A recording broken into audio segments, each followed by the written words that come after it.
Stacy, can you see the slide deck screen? I can, yes. Oh, awesome.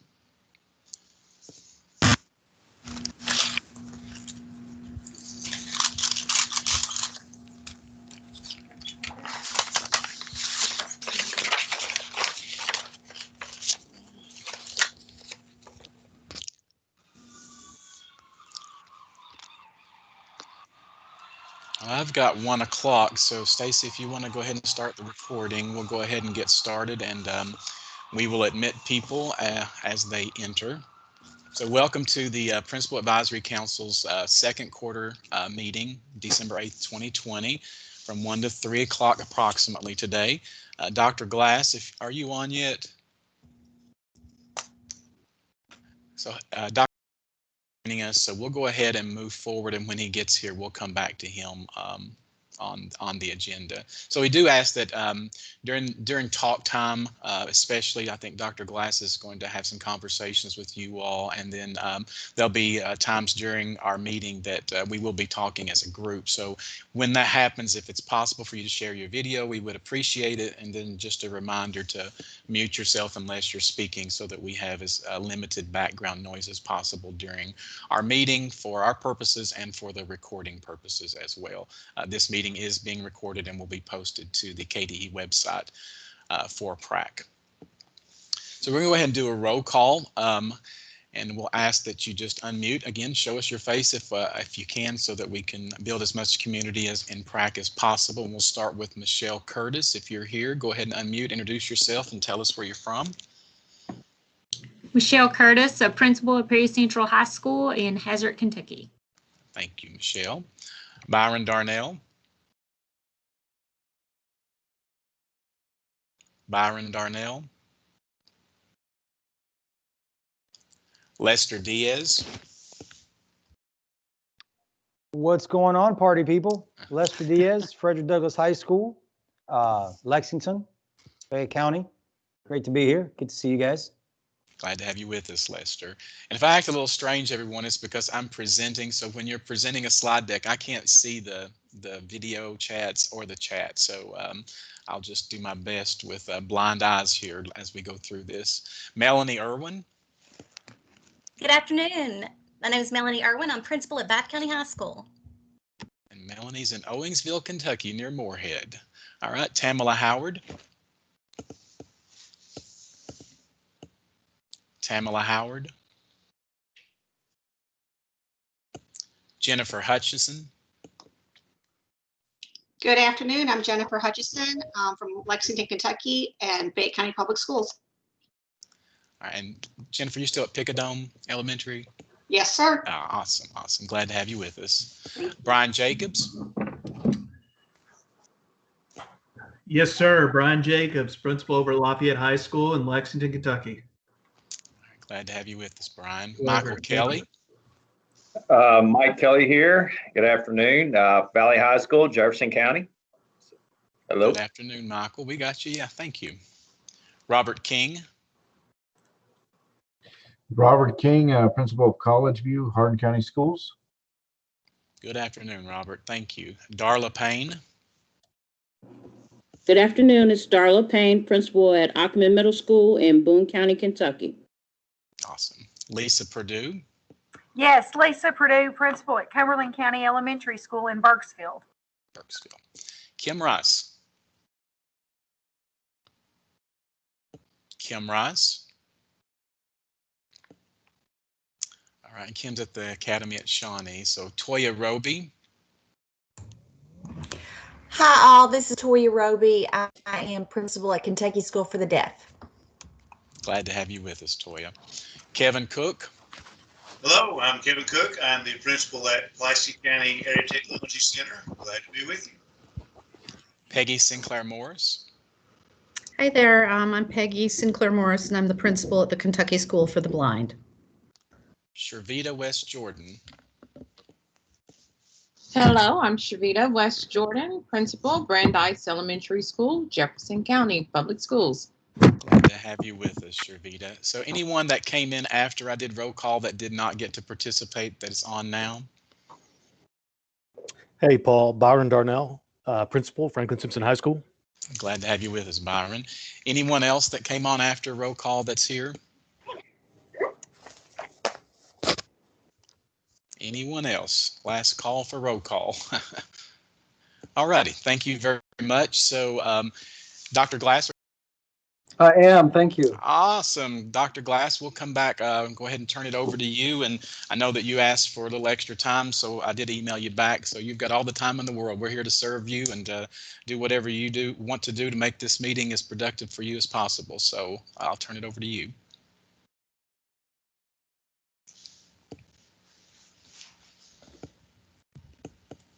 And Dr. Glass, do you need to share your screen or anything, or you just want to talk as a group?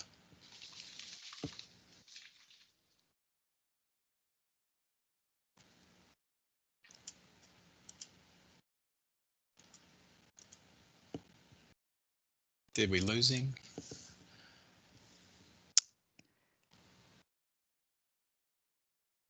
Okay, it shows he's on. I don't know. Did he mute? No, he's not Oh, muted. sorry. There he is. There you Sorry are. about Okay. that. I bumped my microphone and I think shut off the sound. Well, I wanted to talk with you some about adjust the agenda and talk just about the place that we're in right now and what we should do coming back in January. I think that's really the most pressing matter that we could talk about because we've got a big decision to make in a short amount of time, and there's a great deal of urgency and importance to that decision. So walking back a little bit through sort of where we are, just to give you my perspective on things, and then what I'd like to do is just hear from you on what your recommendations are that we do going forward. As you know, the governor issued the executive order that closed schools following Thanksgiving. And then it allowed elementary schools to come back if communities were not in that red color-coded category. And really, we just have a handful of districts in the state that aren't in that at that level. So effectively, with the exception of very few places in the state, all of our schools are in a virtual setting. As we look ahead to past January 4th, the question is, what do we do at that point? So the governor is ultimately the one who's going to make that decision. So his options are to keep schools closed. I don't think that he's wanting to do that. In fact, I know that that's not what he's wanting to do. But really, there may be some question. It's a question of under what conditions do schools reopen starting January 4th. So some of our options might include delay. So we could delay the reopening for some period of time. And the rationale for that would be to wait until some period after the Christmas holiday, when we know that there's going to be a lot of families connecting, people connecting, and possible transmission of the virus during that time. So we wait until sometime later in January to come back. We could open it up to come back right at the beginning of January, which is really where things stand now because the executive order expires on January 4th. There are some questions around how the color coding sheet is used. Who's screener? Paul, I think we're seeing your screen. Can you stop your screen share? There we go. Perfect. Yeah. We could look at that color coding system and how that plays into this decision. There is some discussion around making adjustments to that color coding system, and let me explain a little bit about the why behind that. The color coding system was put in place or developed in August and September, really out of calls from superintendents and local school leaders that said they wanted some kind of objective framework to help inform the decision around what school operations would look like. The 6% number came from looking at historical Kentucky data, which indicated that we had been open at or hospitals hadn't been overwhelmed at around 5% in the spring. So there was thinking, well, we could exceed that and still probably be okay, be at 6%. We're well past 6% now. The state is closer to 10%. And where we are in terms of hospitalization is that the hospitals are getting full and reaching capacity at the level that we are now. And once they reach capacity and we don't have hospital beds anymore, not only will we start losing more people to COVID, we'll start losing people to other health conditions because there aren't places in the hospitals to put them. So it's going to accelerate the loss of life once our hospitals reach that saturation level. So some of the conversation that's going on is, should there be an adjustment to the color-coded system that's used in the state? We know that hospitals are not overwhelmed at 10%. What should the number be? So that's another possibility. And then yet another possibility is to simply restore the decision-making framework that was in place prior to Thanksgiving, which is basically it's an all local determination, perhaps with an adjustment to the color coding system, or perhaps not. Perhaps it's left alone. So what I thought we could use for some of our time here together is for me to ask you that question.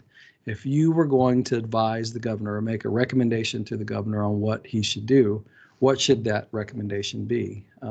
So I'd like for you to raise your hands if you'd like to venture your opinion on that. And I'm going to take some notes just as we go through. I won't prescribe those to individual people, but what I'm trying to do is just hear from as many groups and individuals as I can over these next few days so that we are able to provide the governor with a recommendation that's informed by practitioners, and that is something that our practitioners can execute in the state. So I'll pause there and see if one, there are questions, or two, if any of you are willing or able to provide me your opinion or professional recommendation on if you were in my shoes, how would you advise the governor?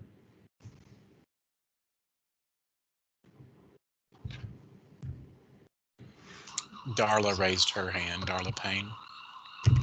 Yeah, thank you, Darla. Go right ahead. Good afternoon. I'm from Boone County, Kentucky, principal at Ackerman Middle School. In our district, we've already decided to maintain a virtual instructional model until after the 19th. On the same thinking that you said the governor was thinking that on New Year's Eve, people would be having gatherings, and that would give us time to see, if there was a spread in our community. Right. Thank you, Darla. And to be clear, I'm not, if I said that the governor was thinking to delay, I misspoke. That is in the conversations that are going around, is a recommendation to the governor to delay that. But I don't know if he's thinking that or not. But we certainly could make that the recommendation that comes from KDE to the governor, in that there should be some period of time to delay after the event that will happen on Christmas and Christmas Eve and Christmas Day. Dr. Glass, you've got Dr. Shavita West and then Lisa Perdue. Thank you. Go ahead, Dr. West. Yes, Shavita West, Jefferson County. I think the practicality of being in Jefferson County, just our sheer size, makes the reality of our return in January seem a little not practical. With just where we are as a city and as a county.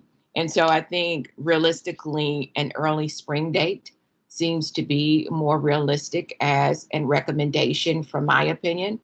I think from hearing our superintendent's message to leadership, with potentially there being opportunity for the vaccine to reach educators, and there being, an opportunity to have some members to start getting vaccination and slowly bringing back some population of students, potentially our youngest students first, and then working into a gradual process of our students seems to be a safer option I know for me, as a school leader and thinking about myself as a parent as well of a student in school. I think whatever our recommendations are, we have to think about it as a tiered process. You know, when we're talking about just in Jefferson County, 100,000 students and what we're doing with them, we just have to make sure that that process is done in a way that's going to be very safe. And that's, you know, what we continue to hear from our staff and from the community at large. So I would think an early spring date is more realistic than a January date. Do you think, Dr. West, just to follow up on that, would you recommend that the governor impose that restriction that no one can return until later in the spring, perhaps once a vaccine distribution is happening, impose that as a statewide mandate, or to defer to local districts to make that decision? So Jefferson County could decide that, but Shelby County could decide something different. I honestly feel like it should be a statewide mandate. I do understand certain districts going back to school if they're smaller in population. But I also see the inconsistency with kids being in and out. And we also have to remember that there are populations that travel within counties as well. And so as students are going back to school in some counties, but yet visiting family members in other counties, there's no assurance that this virus is not spreading in other ways. And so I think that we need to maintain consistency just as a unit of school systems together, and not working as individual school systems, but representing as a school units across the state, that this is what we're doing and this is the recommendation that we're making from the Commonwealth as far as education is concerned. Thanks so much. Lisa Perdue. Oops, muted. I'm sorry. There you go. Okay. I'm glad I'm following up Dr. West, who is from a very large district, and I, on the other hand, am coming from a very small, probably one of the very smallest represented here. But I would agree, we as a district appreciated the executive order that gave us a hard, fast rule to follow. And even coming from an elementary school who could have come back a little bit earlier, just having that data that we could go to that made our decision. Before, when we were just under the recommendation, we felt a huge amount of community pressure to continue on in-person instruction, even when we probably didn't feel like it was safe, or when our medical professionals in our community didn't feel like it's safe. Our hospital is working at capacity and is under strains with staffing. But there continued throughout that time of the recommendation to be community pressure that at all costs they wanted school to be open. And board members felt that pressure for athletics to continue.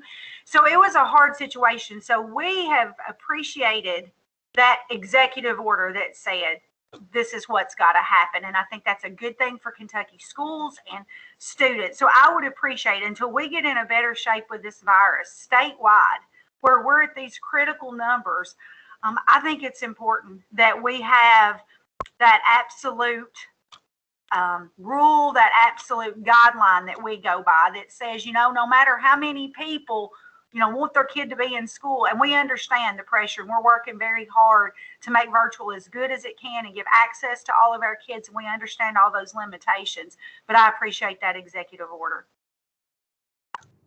Thank you. So the clarity that came with that was good. Absolutely. Yes. Thank you. Let's go to Lester Diaz. Thank you. I understand the conversation, and coming from a safety standpoint and having the support and leverage that an executive order can provide, I'd like to address, as a high school principal, the extreme stress and pressure that contact tracing puts on the everyday function of the school, with students transitioning, with students having breakfast, students having lunch, coming into the building. A quick story I'll share with you guys. Our custodians have been working, and we have been getting the building ready to receive students in the event that we're granted permission in January. And in the process of making sure we have enough tables, making sure the tables are spread out, make sure the cafeteria is ready, we had a positive case, and I had to send the entire custodial crew home. So my emergency plan is pick up a mop and run some of those everyday activities through the administrative team. And you know, it's just, we don't have enough substitutes. If the contact tracing protocols do not change, I don't see how I can manage for more than a week or two before I have to start sending classrooms and academies and large populations of kids home. So just to follow up on that, Lester, are you recommending that there be a change to the contact tracing protocols that relaxes them? I'm just trying to be clear on what it is you're recommending. No, that's not my skill set. That's not, you know, I'm a school teacher. My point is, if that doesn't change, I cannot successfully run a school for a long period of time. Okay. So if we get permission to come back, and we try to come back, it's only going to be a matter of time before I run out of substitute teachers, before I run out of custodians, before I run out of, before I start sending kids home. Right, because the disruptions of the quarantining and the presence of the virus in the community. Yes, sir. Right. Thank you. Let's go to Kevin Cook. Yes, I want to tag on to what Lester was just talking about, the contact tracing and the decisions that are having to be made there be tough. And one of the large ones has to do with substitutes, whether it be teachers or custodians or bus drivers. But with that, I'm going to take a different angle. And I'm going to say, you know, in our local area, the numbers had not been great, and the district leeway to make that decision for a period of time was allowing us to have instruction go on with a lot of kids. Now, as the numbers were changing, the district was getting ready to make that step to go ahead and close in-person learning. But I am in favor of letting the districts kind of make that decision based on what they have going on in their communities. I'm hoping and praying that this is the peak and that we start going down the other side. And if a community sees numbers decreasing rapidly, and just, again, this is my opinion, we need kids in the building as quick as we can get them in, and it's safe. Now, obviously, hopefully every district is going to do what's safe for their kids and for their staff. That's number one. But a little bit of leeway there because differences in sizes, differences in communities can lead to differences in what we are able to do with our kids. And, you know, I'm in the CTE world, and while I'm able to utilize a few small groups to bring in a kid here and there to help them work towards some industry certifications, with them being virtual and not in person, I have a lot of students that are missing out on career opportunities. And so thinking of it from that perspective, what we can do safely, number one, again, safely, the sooner I can get kids back into my CTE world, the better I can prepare them for post-graduation. Thank you, Kevin. Great. Let's go to Jennifer Hutchinson. Good afternoon. I have to reiterate a lot of what Dr. West said regarding challenges in Jefferson County. I am in Fayette County. I'm an elementary school principal. If we look at everything that the national health experts are saying in the news and all of the data, the information that's coming out, and they say that the winter is going to be the darkest days of this pandemic and our biggest challenge. It makes it difficult for me to create an argument of going back to school. Now, my school is 70% free and reduced lunch, a large refugee population. I want to be back in school more than anyone, but I have a hard time arguing that that is the safest thing to do for my students and for my staff members. I think that establishing an early spring date would do a couple of things. First, I think it would relieve some of the angst and anxiety that people have about what is going to happen, when is it going to occur, and how much time we're going to have to prepare in order to get ready for either in-person instruction or remote instruction. Allow teachers to focus their time, energy, and efforts on doing what they are doing, and they are doing one heck of a job. I've never seen a group of individuals work to pull this off in what we do to meet the needs of students. I'm not saying it's perfect. I'm saying we'll learn a lot from this, but I don't think that it is safe. One of my concerns with the metric system across the state and districts having their own ability to make that decision, and I know we are a very vast state, is that no one was following those recommendations. No one was following the metric system that was put out, and we saw that in district after district.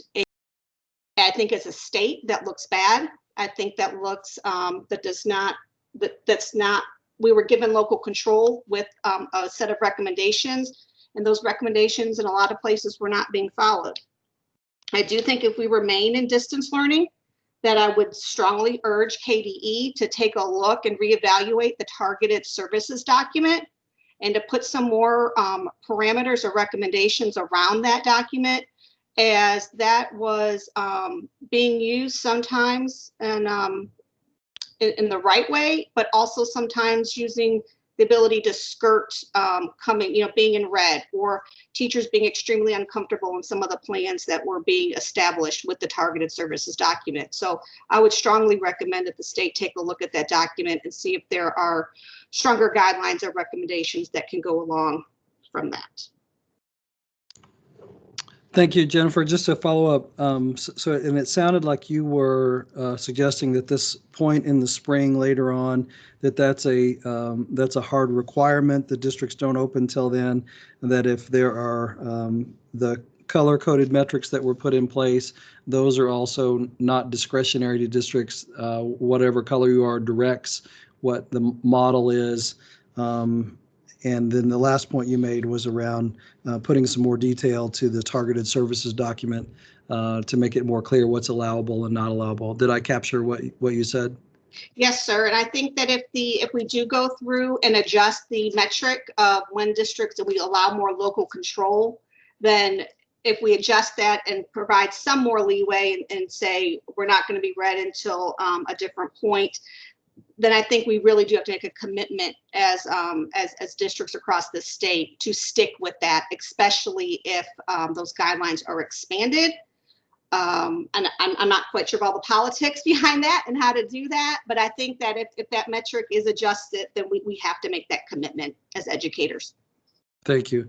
And on the targeted services, just so you're aware and that others are aware, that language around the allowance of the targeted services to continue in this period of time that we're in was written into the executive order, so it is allowable. Yes. We did field a couple of calls from places that wondered if some practices were allowable or could they do things. We really didn't see large scale people trying to use that as a way to bring in their whole school again. We had some misunderstandings on it early on that we were able to correct, but because it's in the executive order and we've got that guidance established, if there's anyone that you know of, a practitioner that feels that their district is abusing that or misusing it, they can call in and we can call the district and provide guidance and correction on that. But again, it's just been a very small handful of concerns that we heard about. And in most cases, it was a misunderstanding and something the district was able to correct quickly. In other cases, the district had something like, they needed a 15 extra minutes to get the students loaded on buses and transported home, and that it made them exceed the 2-hour limit, which is something that we thought was immaterial. So we said that's not a problem. So if you hear of other, going forward that places need clarification or someone needs to report something so we can look into it, they can contact us. Absolutely. And I think everyone is doing, I don't want to imply that some people are doing things wrong on or incorrectly on purpose, but that a lot of times districts are feeling such immense pressure from the local communities that is where you start to get that some people are uncomfortable, but we have this level of pressure coming and we want to be partners with our communities. So I just think if we're remote January and February and that's still allowable, especially with the angst of teachers, I appreciate as much clarity, but I don't want to imply that anyone's using it incorrectly, in a purposeful manner. So thank you. Thank you. And Peggy Sinclair Morris. Hi, good afternoon. So I'm at the School for the Blind, and we are situated right in the middle of Jefferson County. And we are, excuse me, a residential program. So I know that's unique to us and to KSD. The School for the Deaf, but I really want to piggyback again on what Dr. West has said. We pull kids in from Paducah to Ashland to all over the state, and what I found, I meet with the Louisville Metro Health Department monthly, but what I've found throughout the past few months is different health departments in different districts say different things, and so that, we will get phone calls from parents who will say, well, our health department says thus and such, but I really have to go on the guidance of the Louisville Metro Health Department. But, I think a date in early spring to me sounds really good and makes sense because, again, we bring kids in from all over, and many of our kids come from very challenging backgrounds and they live in multi-generational homes. And if they were to take COVID back to their family, we know what did I hear the other day? 60%. There's a 60% rate of people with diabetes in the state of Kentucky. So, the chances of them passing that on to a family member who is not healthy are very high. So, and we are residential, and so kids, and it's hard to socially distance when you're visually impaired and blind. Some of our kids can, but some of our kids absolutely cannot. So I don't know how I feel about the executive order. Part of me really likes it because then I don't have a choice, if that makes sense. But again, we want to do what's right and good for kids because we know some of our kids were in all special ed school. Many of our kids are suffering not being here. But again, we've been able to partner with local school districts for our kids out in the state. And so, so in some ways, we've really learned some really positive things of how we can work together with districts. Thank you. Thanks, Peggy, and thanks everybody for those thoughts. That's really helpful. I did have the chance to meet with my student advisory earlier this morning too, and I had the same conversation with them. They had a lot of strong and varied opinions on what to do, and I think the variety of different perspectives that we've heard today, I think reflect the complexity of it. There really aren't any perfect options. You've got some difficult choices and some trade-offs, and then live with the consequences of whatever your decision is. That's really where we are, which is not a fun place to be, but that is what we're looking at, and this is going to come to the governor to make a difficult decision on what he thinks the best thing to do is. And I wish this weren't the case, but it is also true that this is a political decision. The legislature is coming back in session in January. There is conversation around the legislature quickly stripping the governor of executive order powers. So that's a factor, I'm sure, as well. If he goes too far, does the legislature step in and then direct something different? So, and as I think all of you have experienced going through this, there is no consensus on what to do. You can bring a group of people together, and if it's representative of our community, you're going to hear every opinion under the sun on what people think the right thing to do is. So it's really, really difficult thing to process through. Well, I'm grateful for the time with you this afternoon. Appreciate the work that you do. I'm going to hang out and listen to the other presentations and jump in and be part of this too. But I'm grateful for this feedback and advice. And I'm also gathering some information from some other groups. I've got my teacher advisory that I'm meeting with later this week. I've reached out to some of our associations to get their perspectives on things too, to try and make sure that whatever recommendation we send to the governor from KDE has been informed by people that are in our schools and in our communities. So I can't say what the governor will do, and I just acknowledge that it's a really difficult determination. Thank you, Paul. Let me turn things back over to you now.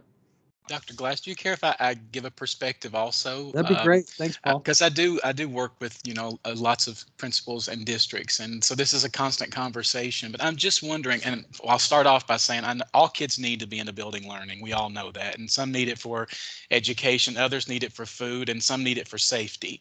But the governor, when he did the executive order, he allowed elementary schools the possibility of coming back. And that's specifically because there's a lot of research and data out there that says elementary is a little safer than middle and high school. And then there's also the acknowledgement that a middle school or a high school student can learn virtually a little easier than an elementary student can learn. And so I'm wondering, is there like any like thinking around like prioritizing elementary schools where the kids really need that one-on-one, that face-to-face, especially reading and math, and doing the metrics a little differently in terms of like prioritizing elementary schools and middle and high school being more the virtual models? And is that an idea that's on the table? It's been discussed, and has it been discussed? I know it's a out of the box type thinking, and it does cause some issues, but I really feel like that in the current circumstances, a lot of the complaints that you hear about virtual learning are elementary versus middle and high school. You don't hear as much. So just your thoughts on that. Has that been a conversation that's occurred? Any possibility of that? And then move on. Yeah, well, I think the spirit of that is in the executive order we have now, which, as you mentioned, created there's a set of conditions for elementary schools. There's a set of conditions for secondary schools. What happened was that the levels were so high for everybody that it really didn't matter. As I mentioned before, you've only got a handful of elementary schools that were able to come back this week and next week, or that will be able to come back next week, just because of the way the color coding is structured. So, but I do think that concept that you're talking about is what was in the executive order that we have now. We also have seen in international systems, they have prioritized the younger grades in elementaries over the secondary schools. And so it's a common configuration that we see pre-K, which pre-K and early childhood programs, childcare, are all exempt from the governor's executive order now. But a lot of international systems are having their elementary schools back in person, and then they still have their secondary schools out for all of the reasons that you've mentioned. So I think that in my initial conversation with the governor on this, he didn't really put a lot of criteria around what he would or wouldn't do. I think he was seeking input. What do you think? What should this look like? Which is the work that we're now doing to try and gather as much information as we can. So I think the question back to you is, what would you recommend? Yeah. I would recommend redoing metrics in terms of setting parameters and specifications around prioritizing elementary over middle and high school. Not to throw elementary schools or elementary teachers or principals under the bus. I just think it's a different world in elementary than it is in middle and high school. And that's something that's just a common thread that you hear, which that would require a lot of work to take place, because, our current metrics, our current practices, procedures are kind of like your schools are either open or they're closed based on the numbers for, your community and for your county or your city if it's a, independent school. But that would be my recommendation completely, is to prioritize elementary. Great. Thank you, Paul. Yeah. Looks like Dr. West has her hand up again. Go ahead, Dr. West. I would say one caveat to that, just to think about, as an elementary school principal, one of the things that I truly can say is that at the elementary school level, we see I think sometimes a higher engagement with our parents in the NTI process. And I worry about high school and middle school. I know in talking to some of my colleagues who are at the high school and middle school level, where we see kids who tend to disappear from the process and not engage, and the level of kids who are currently not being successful and are not meeting those credits for graduation. And that concerns me, that, you know, potentially towards the end of this year, we would have quite a few students who may not have the credits they need to graduate. So we need to, you know, definitely be focused on that portion too, that, you know, these are kids that we're trying to prepare for, you know, workforce, whether that's military or otherwise, and to be college ready, that we have to make sure that they have the support that they need to transition to the next level. I think with elementary school, we have time for recovery. But when we start talking about high school, it becomes a whole different conversation about what happens to these kids when they leave us and what this process has done with them. Thank you, Dr. West. That's a great perspective and just underscores again, no good options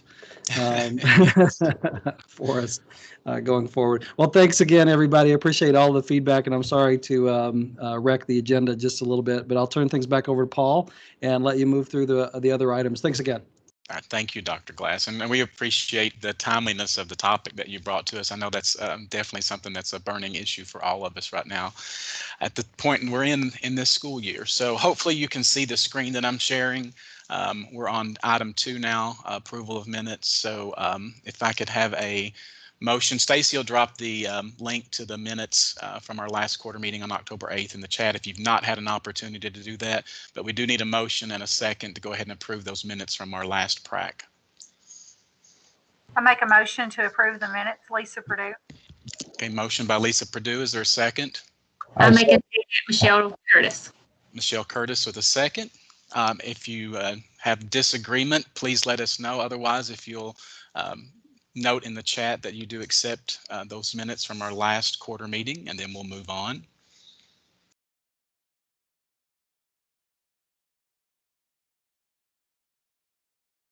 So accept or approve in the chat feature. If you have not signed in, please go ahead and do so. Stacy will drop the direct link to the digital sign-in for today in the chat. You can also access that from our PrAC website, of course. Please make sure that you do log in and sign in, because that's your official record that you were a part of our meeting. So item 2, we do have Crystal Hall with us from the Office of Teaching and Learning here at KDE, and she will be talking with you about the Kentucky Academic Standards for World Language. Please note the guiding question for this part of our meeting is, do you agree with the key points of the writer's vision statement? Should the key points of the writer's vision statement be weighed equally, or should specific points be more emphasized? So we do want your, not only for your learning, but we also want feedback from you as Krista shares this. And Krista, I'm going to stop sharing my screen. Okay, thank you, Paul. And I believe Thomas is going to, there we go, share our PowerPoint for today. Thank you for that introduction, Paul. And you know, we realize that right now the most concerning issue you all are dealing with is COVID and facilities and getting back into school and adults and students. But we are also continuing with what we would consider our regular work or normal work for when we get back to whatever the new normal will be. And so what most recently has occurred is we have brought a new regulation before the Kentucky Board of Education for the Kentucky Academic Standards for World Language. So academic standards for world language courses or programs are not currently in Kentucky law. So with this proposed new regulation, once it's incorporated, it will establish for public schools that offer a world language course or a program the need to meet these minimum content requirements. And so the 2 questions that Paul had mentioned for our guiding questions, if you will just keep those, thinking about those as we go through this, really The second one, should the key points of the writer's vision statement be weighted equally, or should specific points be more emphasized? That's going to come into play when you get into implementation of these standards at the school level. So really thinking about how that might look in your school. When we were in the revision process, we did follow the KRS 1586453, which lays out the requirements for the standards revision process. Specifically, the writers really wanted to make sure that the standards communicated the expectations more clearly and concisely to our teachers, parents, students, and citizens, as well as that it ensured the standards are aligned from elementary to high school to post-secondary. We wanted that progression through that K-12 continuum.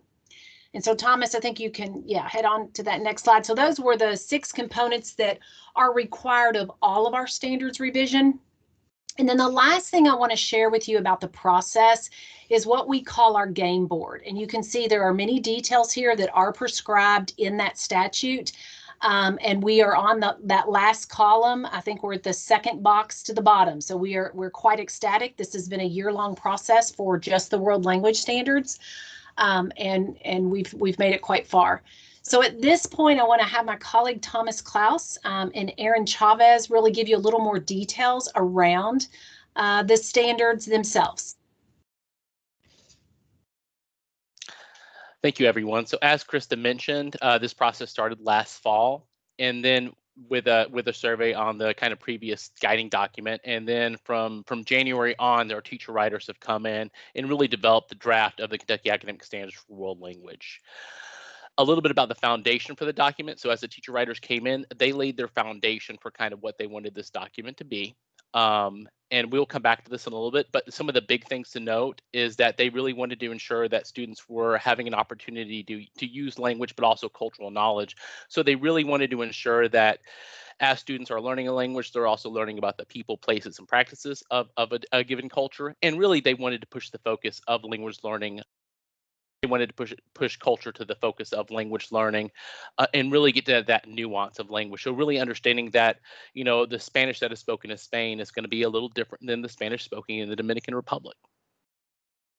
Some of the big highlights, among other things, are the fact that our teacher writers really wanted to provide a progression for language learning based on national standards. So they really utilized the ACTFL, the American Council of Teachers of Foreign Language standards, as a way to kind of guide them in their process. And again, they really wanted to push the focus of language learning they really wanted to push culture to the focus of language learning. Amongst other things, they also wanted to make sure that this document was congruent, not just for language learning, but for learning with American Sign Language. So you'll see within the document, there's words such as viewed, signing, and signed. I'll turn it over to my colleague, Aaron Chavez, now to talk a little bit about the architecture the writers came up with. Great, Thomas, thank you. So I know that this font is super tiny and you're probably not able to see it very well, but we just wanted to highlight exactly what the draft Kentucky Academic Standards for World Language looks like. You've got the goal area with the standard and guiding questions that the writers really want to ensure that students were able to ask themselves as they were going through the proficiency benchmarks. Proficiency benchmarks, there's novice, intermediate, and advanced, and then those are subdivided. And then the writers also really want to include sample learning targets. It's not an exhaustive list, but they wanted to make sure that there were ideas there for brainstorming as teachers planned instructionally. Again, this is just another picture exactly of what the draft Kentucky World Language Standards look like in a different goal area with intercultural communication. So in September, we had an independent third party release a survey on the Kentucky Academic Standards for World Language. And as you can imagine, from that survey, most respondents were world language teachers, but we also had a smattering of other education stakeholders. The big thing, 74% of respondents did denote that they accepted the draft standards as is, while there were 26% who had additional comments. The teacher writers were brought in to kind of respond to those comments, and from that, a number of things were done, including making the architecture a little more simple to read by delineating certain sections. But also, to the point Aaron made, culture was really the driving force in this document. So the teacher writers moved the intercultural communication standards before the communication standards, just to highlight that as well. They also reviewed and provided a framework for the investigation and interaction standards for the document. This is a list of advisory groups and focus groups that were conducted to elicit additional information, including a focus group done with world language students in Fayette County, world language high school students in Fayette County. So I did want to go back a little bit to the writer's vision statement, because that's really what we wanted to focus our feedback on today. And so I really just wanted to spend time, and I believe that, Aaron, did you put the guiding questions in the chat box? I did. I'll stick them in there again, though. Awesome. Thanks, Aaron. And so we really wanted to, because this is the foundation for the document, just give you all some space to think about if you agree with these kind of vision statements and whether or not you think they should be equally weighted, or one or more should be more deeply or more explicitly highlighted within the document. So again, it's really about providing opportunities for using language and also cultural knowledge, ensuring that there's rich exposure to the learning of people, places, and practices that make up that target culture. One of the big things writers want to do is empower students to become individuals who are inquirers, empathetic, and good communicators. And then lastly, the writers want to do ensure that the focus here is on culture within the learning experience. So if you wouldn't mind taking a minute and just letting us know your thoughts on if you agree with these statements and whether or not you think they should be weighed equally, or there should be some that are more explicitly discussed or carried throughout the document. Yeah, and in the interest of time, if you want to share with us right now, we would definitely appreciate that. But if you would like to just give your feedback to Stacy and Paul at the end of the session, and then they will get that to us, that will work as well.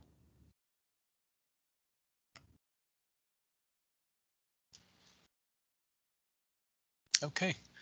So definitely anything that you all do want to provide feedback on, if you don't feel comfortable sharing it out loud, if you had ideas that Dr. Glass really needed to hear. I know a lot of times we're silent, and some of the best ideas come from those of you that are sitting quietly and thinking. So definitely email Stacy or myself anything that you've got, and then we'll make sure it gets to either Krista and her team or gets to Dr. Glass if it's about opening up schools and COVID and so forth. So. Does anybody have anything they want to share right now before we move on then?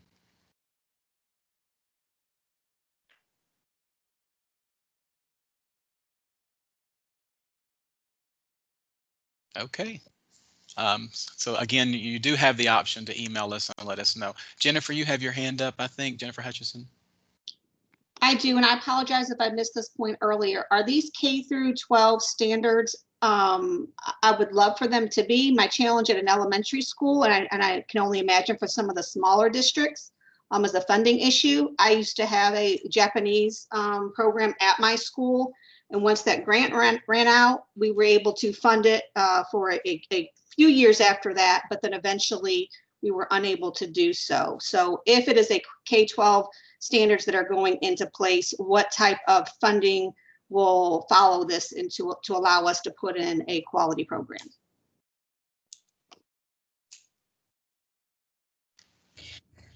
So the standards are they are established so that it can work for K-12 programs, but the world language programs are not required. So for that, it would be up to the local school districts to decide what they are able to do at the time.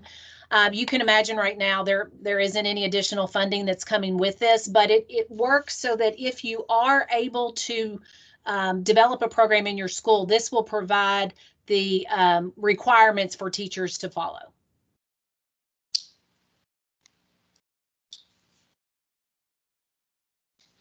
Jennifer, did that answer your question? Yes, thank you very much. All right. Anybody else?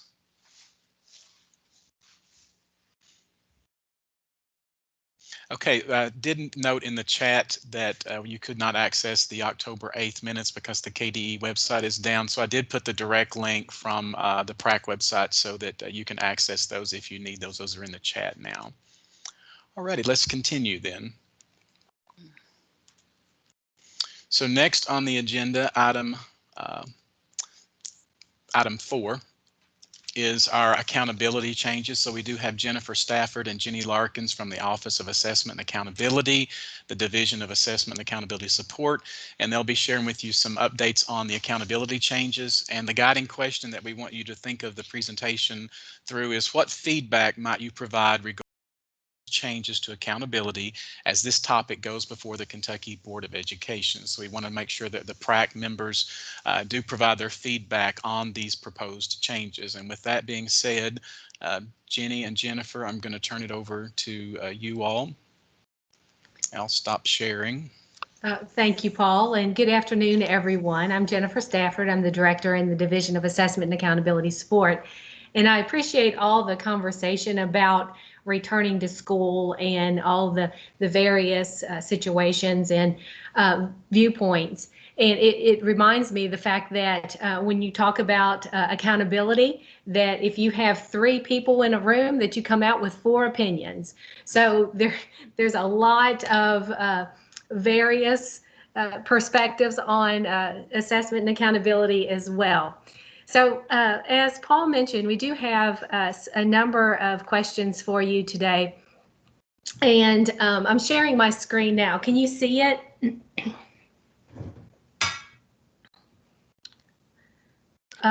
No, we can't, Jennifer.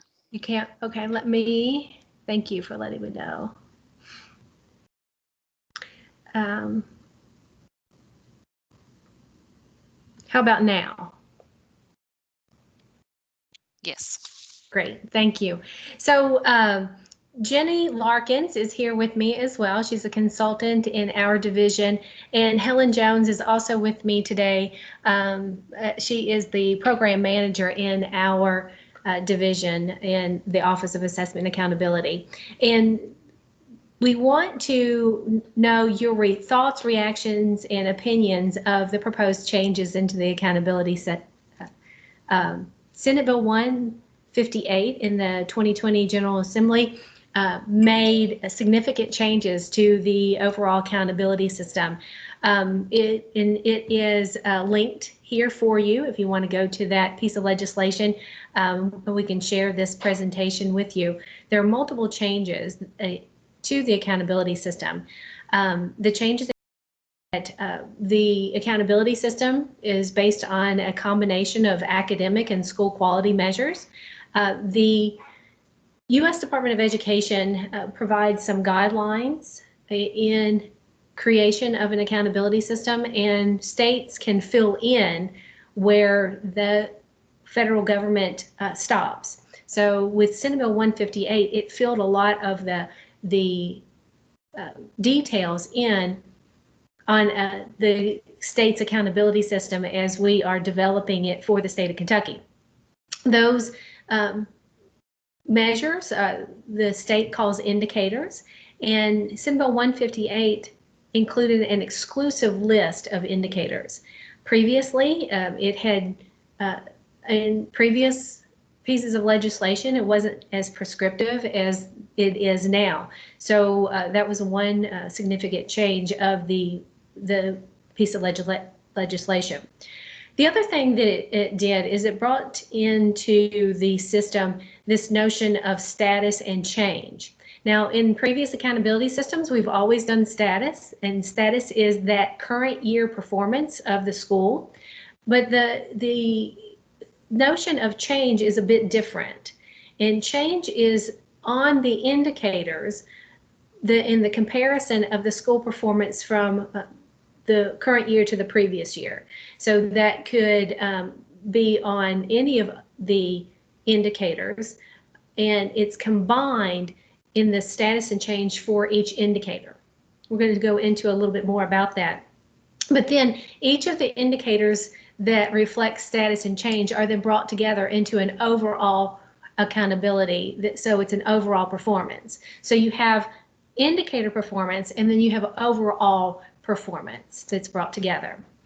So again, the notion of those specific indicators on status and change, and the change, when they wrote the bill, it was pre pandemic. So there are a number of dates in the piece of legislation that may not line up with where we are today, because it had specific dates in there that we would include both status and change. Change was supposed to be brought in more quickly than may be able to, with the fact that we were not able to test in spring of 20, and that is questionable in the spring of 21. Jennifer, I'm sorry to stop you. Are you Sure. advancing your slides? If you are, we are not able to see those. Oh, really? Yeah, all we can see is at least on my end, the recording end, it's only showing the initial slide. Is that what it's showing for other people as well? So I don't know if you need to put it in presentation mode and then advance the slides. Okay. Yes, it's still, no, it's advancing now. Yeah, it's advancing, yes.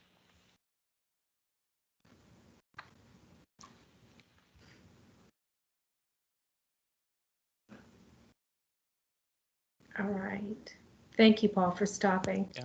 So, And that was the voice of Dr. Thomas Woods Tucker. We're really glad, it's great to have you with us, our equity officer for KDE. So we should have introduced you a little bit earlier, but if while we've already paused, if you want to introduce yourself very quickly, it's definitely a pleasure to have you and an honor to have you with us. Paul, it's great to be here. In fact, it is an honor to be here too, with so many bright minds about how we should go about reaching our kids during this very, very difficult time. I was talking with a couple of our students with Dr. Glass's student advisory committee, and I said that two things I couldn't imagine right now, one being a school leader in terms of being a principal, a classroom teacher, and being a student right now during this very, very tough time. And so my heart goes out to you. I do wish you all the best, and I want to assure you that you certainly have the support of our commissioner,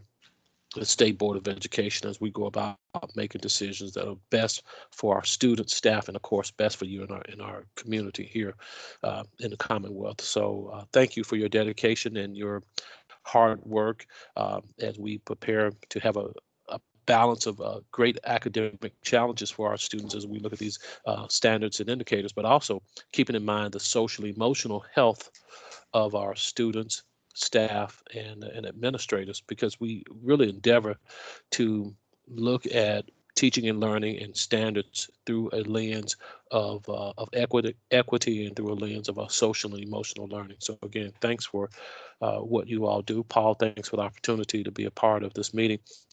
In a few minutes, I have to jump off all day long. Yeah. I've been double booked, but I'm going to stick on for Well, a I'm few glad more that we got minutes the opportunity to meet you, and we'll definitely invite you to future PrAC meetings so that you can be a part of our group and so forth. And Yeah, Jennifer, thank you for honoring the pause there for a minute in your presentation.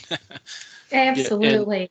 Yeah, and lastly, those of you who are doing outstanding equity work and who have some ideas that you want to share here with the department, please do not hesitate to contact me. I know there are some very good things that are happening in various counties. There are counties and school districts that want to do great things. So please feel free to share. Thank you and have a great rest of today. Be safe. Lots of good work is happening now, Dr. Tucker, Woods Tucker, and lots of work to be done, but lots of wonderful work going on in the schools. The exclusive list of state indicators are on the slide for you. We should be on slide 6. Hope you're seeing that. That include the state assessment results in reading and math, state assessment results in science, social studies, and writing, the progress on English language learners toward English language proficiency, quality of school climate and safety, post-secondary readiness, as well as graduation rate. So with the legislation, these are the exclusive list. So you'll see that growth is not a part of the state indicators, nor other indicators that have been in prior systems. So those, again, are those exclusive lists. So moving on to slide 7. Paul, are you seeing slide 7 now? Yes, ma'am. It's working Great. fine, Jennifer. So it's advancing. So with the change of the statute, then that leads to our changing the accountability regulation. So of the changes that were brought forth to the Kentucky Board of Education, that include alignment of language to the regulatory requirements of Senate Bill 158. There were a lot of technical changes, like wording changes. For example, the state assessment results in reading and math. Previously, that indicator was proficiency. State assessment results in science, social studies, and writing was previously the second academic indicator. So all of those technical language and requirements of those technical terms were changed. There was some alignment also in the regulation to the process being used by the department to collect dual credit data collection in the academic and career readiness columns. And the wording previously that it was credit to credits, but it's being changed now. Now we're actually collecting it. So there's not a change in the process, there's just a change in the terminology to collect those dual credit pieces for the transition readiness. There are also some recommendations that were made to the Kentucky Board of Education that include the combining of status and change into those indicators, the weights for combining that overall performance. We also made the recommendation to accept and include into the accountability system some flexibilities that were allowed through the Every Student Succeeds Act. Those had been in there previously as an option for us, but the board indicated that those flexibilities should be taken advantage of. So those changes are made that the English language progress indicator would include those flexibilities of students in the ELs who arrive late to public schools, have interrupted schooling, as well as have a limited English proficiency when they come into the schools. And finally, the minimum in count was a recommendation that was made to the department. And in those three of those big four bullets there, we want to get your reactions to. And then the last change to the regulation was to connect some reporting requirements in Section 5 to Kentucky's ESSA Consolidated State Plan.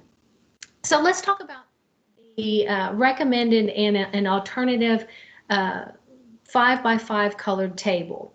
If you haven't seen one of our 5x5 colored tables, if your district assessment coordinator hasn't shared this with you yet, this is the way that California combines their status and change on each of the indicators. So with the Senate Bill 158, it was heavily influenced by California's accountability system. When we talked to the drafters of the regulation, they really guided us toward talking with representatives from the California Department of Education and looking at their consolidated state plans. So in doing so, we found these 5x5 colored tables, and the way that they bring together status and change is through these columns and these cells within the 5x5 table. So if you look at the vertical column, it's status, and then the horizontal row is change. And you can see status will be reported in terms of performance of very high, high, medium, low, and very low. Across the top, change will be reported in terms of declined significantly, declined, maintained from prior year, increased, and increased significantly from prior year. So when you think about a school, and these will be by indicator. So for each of those exclusive lists of indicators, state assessment results in reading and math, science, social studies, and writing, quality school climate and safety, progress on ELs, transition ready, graduation rate, there will be a 5x5 colored table for each of those indicators. Now, when we talked to the board, we wanted to get their conceptual thinking about how change in status should be combined. And if you look at the recommended table on the left, you'll see that there is some symmetry along those cells. If you look at the diagonal line from box C to box D, you'll notice that there is all of those cells that are yellow. To the left, kind of the left and bottom of the diagonal line, and to the right and top of the columns and rows, you'll see that there is an equal distribution in chance for a school to have the highest level of performance, which is blue, and the lowest level of performance, which is red. The colors, red, orange, yellow, green, and blue, are just generic colors. They're universal colors that were used, the meaning of which is just standard. You know, there's no deep meaning to yellow or deep meaning to orange. It's just the performance and how to quickly visualize how performance by indicator for each of the schools. Now, when you look at the tables, you'll have to look more deeply into the intersection of how this school got to that color-coded performance. So if you look at box C, it's a yellow. In any of our indicators, could be academic performance. The school is very high in status, but declined significantly from prior year. Now, that's a yellow box, and that's a yellow performance in the recommended table. If you look at box D, it's also yellow, but it has very different performance for the school on this indicator. For this school that would have box D, they have very low performance in status for the current year, but inclined significantly, or increase significantly. So you can see that digging farther into the details of the table need to happen to really look into and determine the colors and why the school would have gotten each of those different colors. So looking again at the characteristics of the table, you can see that there are 5 opportunities for green as well as 5 opportunities for orange. So there's symmetry there between the high performing and low performing. The difference in, and I'm getting ready to ask you what your thoughts and reactions on the recommended versus the alternative. And the difference between these tables is the middle row, that medium for status and current year. You can see that on the recommended table, there's 2 opportunities for orange, 2 opportunities for green, and 1 yellow in that middle performance. So you can see that if the school declined in the recommended, it would be orange. In the alternative, if it was medium status and declined, it would be yellow. So let me pause there and get your reaction to our members on what your thoughts on the recommended versus the alternative 5x5 table. And Paul, I can't see chat. If Jenny or Paul, if you could. I'll take care of it. I was going to ask if you've got members of the PrAC that would like to comment, like right now, go ahead and do a hand raise. And if you also want to do it through email to me or Stacy or directly to Jennifer, you're welcome to do that as well.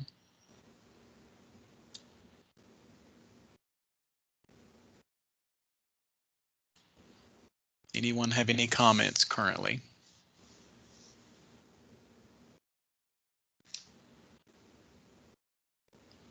Jennifer, I see no hand raises. If I get anything via email, I'll know. They may not have a strong feeling either way on it. And certainly understand that. And again, if you want to provide feedback in the chat, please do so, or please open your mic. I'm always glad to hear opinions and thoughts on the accountability system. Now, with each of those, I'll move on and talk through a few other of the proposed changes, which is the overall accountability weights. Each of these weights are suggested as a point of beginning the discussion on the accountability weights. We've had weights for a number of years, different accountability systems.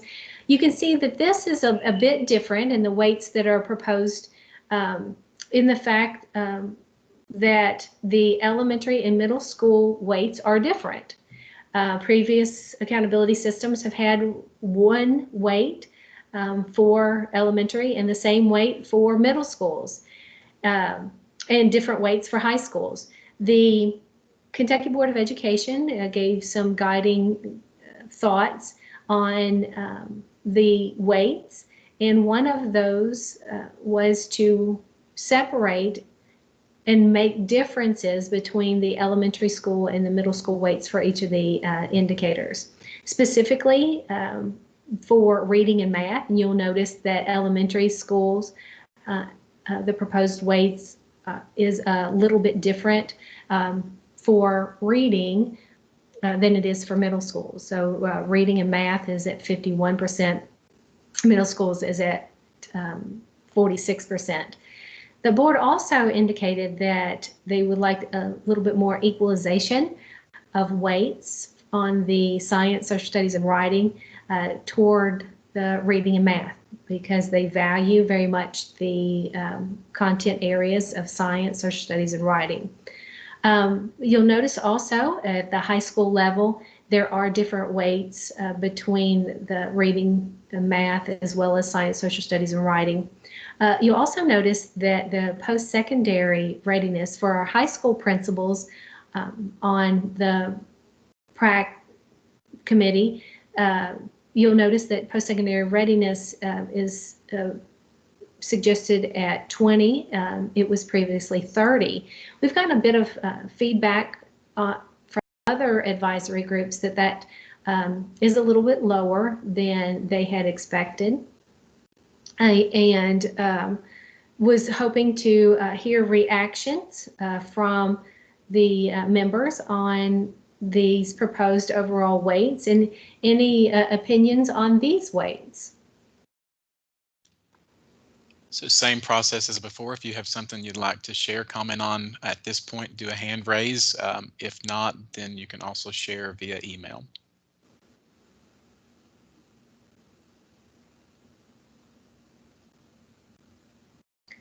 I'll note while people are reviewing these weights, that there are some federal guidelines in that the academic pieces, specifically reading and math and English progress at elementary schools, must have the majority of weight.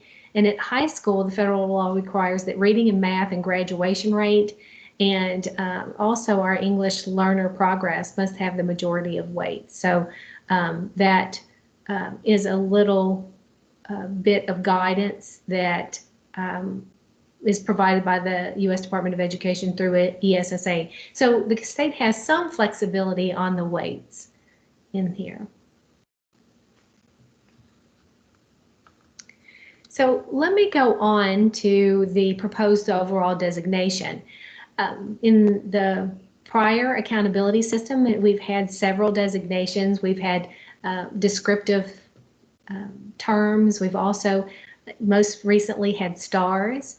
Well, in the proposal for this would be to bring everything together, all of those indicators, using those proposed weights into a color coding system, using again those universal colors of red, orange, yellow, green, and blue, bring together all of those into that overall accountability weights. Now, there will be numbers behind these colors. There will be a standard setting process that the local superintendent advisory council will be involved in that sets those thresholds or those cut scores for each of those color-coded ratings from highest to lowest. Any reaction on the color coding, replacing the stars?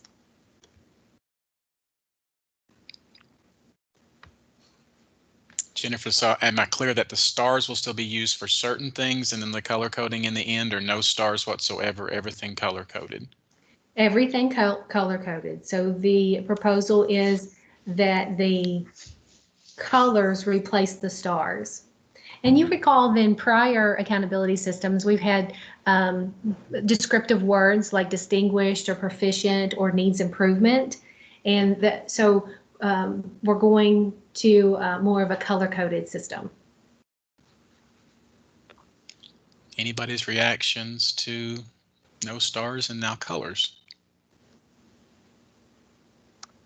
Seems interesting. I probably need a little more time to process and reflect. Sure, and it is. There are significant changes, so appreciate that. So, and again, you're welcome to think through this. And again, I'll send the, or Paul has the PowerPoint that we're using, and you can absolutely send in information. The last big change, significant change that was brought up during the legislative session was around the minimum end count. And as a state, we must set the minimum number of students needed to form a student demographic group for accountability as well as reporting. So in previous systems, we've used a count of 10, a minimum of 10 students in each grade to make up the number of students for accountability and inclusion of an indicator into that overall accountability system. The proposal is to move to an end count of 30 for the entire school or student group. And what this does for us is it emphasizes more reliability into the accountability system. It keeps the overall system simple. However, with going to a total of 30 in the school, it does exclude some of our student demographic groups into the accountability system. So there's a single rule that we'll use of that end size of 30 for the entire group. And this would be to identify the student group for the identification of TSI, ATSI, as well as the indicator going into that overall system. Now, for transparency of our performance of the student demographic groups, we'll still continue to report in the school report card at 10. So that transparency will be there on how our different student demographic groups are performing. But for inclusion into the accountability, the proposal is to move to 30. So Jennifer, there's a question in the chat just emphasizing, is that 30 in the school or 30 in the accountability grades? It would be 30 in the school. So let me go to the example here, and this is for an example of reading and math. And you know, reading and math, this is an elementary school example. So you would see that the student demographic group here would be all of our students in grades 3 through 5. And you can take this example and say 6 through 8 or at the high school level. The end count of 30. In the example above the line, you can see that there are 5 students grade 3, 10 at grade 4, and 25 at grade 5. Clearly exceeds the minimum end of 30 total students in the school, so the indicator would be included in accountability. The example below the line is less and does not equal or above total above 30 students, so the indicator wouldn't be included in accountability. Now, here is an example of our science, social studies, and writing. So for this indicator, it would be the students at grades 4 and 5. So at high school, this example would be at grade 11, because science, social studies, and writing would be at grade 11 only. And then at middle school, it would be for grades 7 and 8. So if you could take the same example for those grades and see that if the school had a number that exceeds 30 total students, then the indicator would be included in accountability. So you can look at grade 4 has 35 students in this, and grade 5 students are included in grade 5. So the indicator of that state assessment results in science, social studies, and writing would be included in accountability. Below the line, you would see that for grades 4 and 5, again, you can put in grade 11 here or grades 7 and 8, and you would see that those two grades combined are less than 30 students, so that would not be included in accountability. So again, looking at changing from individual grades to a total number for the school. So Jennifer, make sure I'm not being just dumb, and I'm paying very careful attention. So like if you were talking about students with disabilities, then this would be applicable for reporting the data or the numbers for students with disability, or limited English proficiency, or free and reduced lunch, et cetera, et cetera. So those are that number is applying to those different categories, subcategories almost, or subgroups of students as well. That's right. The exception there would be that our English language proficiency measure, it's a little different in the fact that our access testing is given at all grades. And so if you, for our English language proficiency measure, the progress toward English language proficiency, that would be all the students all English learners in that school. So for example, in high school, if you had students in grades 9 through 12, for that English language proficiency indicator, you would count all of those EL students across all 4 of those grades. So that's a little bit different than this example here on the slide.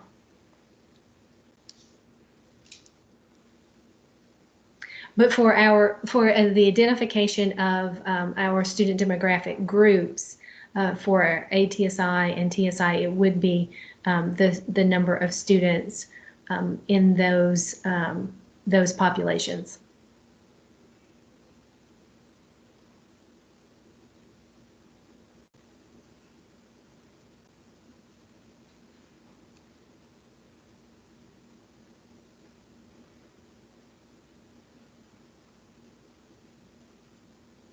So thoughts, reactions to those that propose change.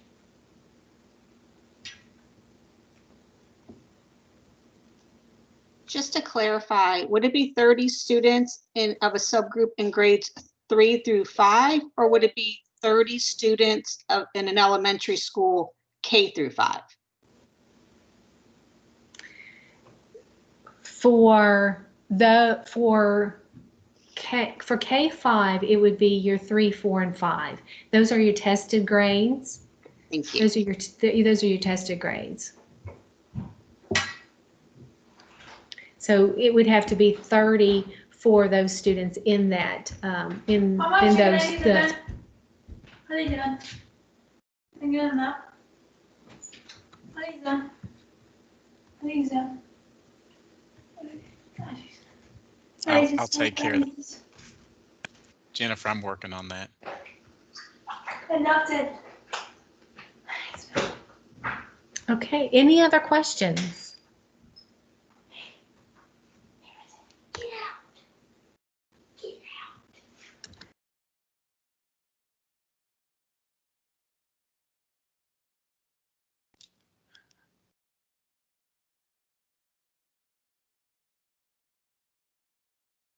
Any other questions or comments on that before we move on?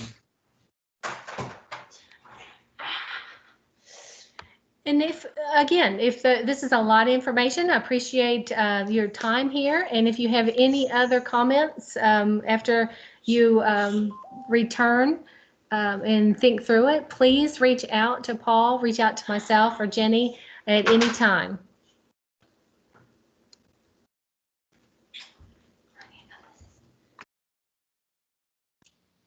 Okay, so we're going to move on then. Thank you. Thank you all. Thank you, Jennifer. And I will be getting the slide deck. The current slide deck only has the skeleton, the items on our agenda. And as I get all of the slide decks, I'll compile that into one large slide deck, and then you'll have access to that. And I know that everyone, you have to be feeling what I'm feeling. It's a lot of information on some different topics, so quite overwhelming. So definitely feel free to email us with if you have strong thoughts about any specific part of what we've been presented so far. Definitely let us know. If you have overall thinking, definitely let us know.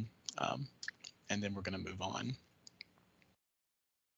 Okay, and this is Stacy, I believe, is next on the agenda. And Stacy Noah with the Principal Partnership Project. She is going to share with us some things around remote learning. Before Stacy does that, when Jenny emailed you all, and Jenny apologizes for not being here. When she emailed you all about topics, there were two burning issues that that really surfaced in the data that you all provided back to us in the feedback, and that was information around remote learning.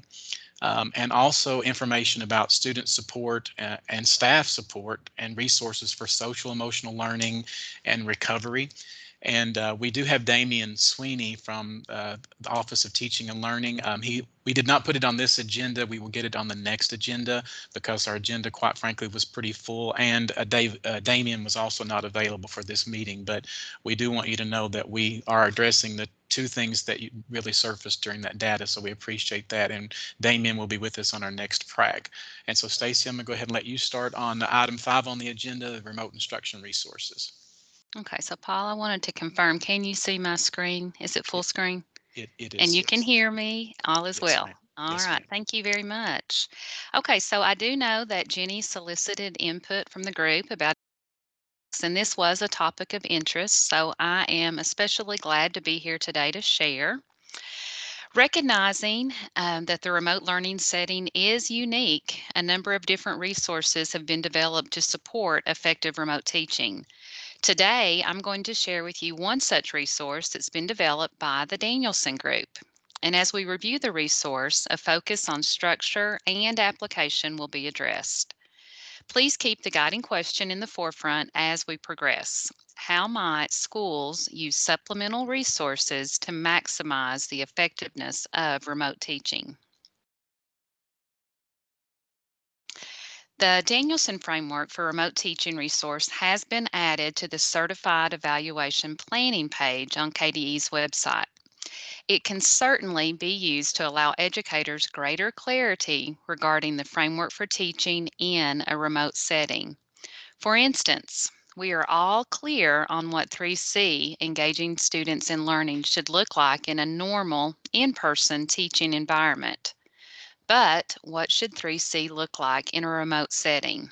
How does one cognitively engage students in a remote learning environment when there are legitimate barriers? Acknowledging the need for enhancing a specialized skill set to be most effective, utilizing resources such as this remote framework is one avenue to support teachers and students so that the highest level of instruction occurs during this most unusual time. This is the image of the front cover of the resource, the Framework for Remote Teaching, and we will be adding a direct link to the resource in the chat. While this resource is relatively new, during the last month, the P3 team has been facilitating an overview training focused on this timely document. And as the slide shows, a large number of school leaders have engaged in some initial learning about the resource. In fact, over 300 school leaders have attended, and there are additional sessions scheduled for January because it's so high. The question now becomes, how might we go beyond this initial training session to actually applying the guidance to classroom practice? With that in mind, the application of this resource centers on some intentionally identified components. The Danielson Group's research, observations, and conversations with experts and practitioners have led to a narrower set of components in order to better support educators in the context of online learning and remote instruction. As I click, please notice the components. You'll see within this resource, there's a focus on 1B, demonstrating knowledge of students, 1E, designing coherent instruction, 2A, creating an environment of respect and rapport, 3C, managing classroom procedures, 3B, using questioning and discussion techniques, 3C, engaging students in learning, and 3D, using assessment and instruction. And then in Domain 4, we've got 4C, communicating with families. So let's take a closer look at the organization of these 8 components that they chose to highlight in the resource.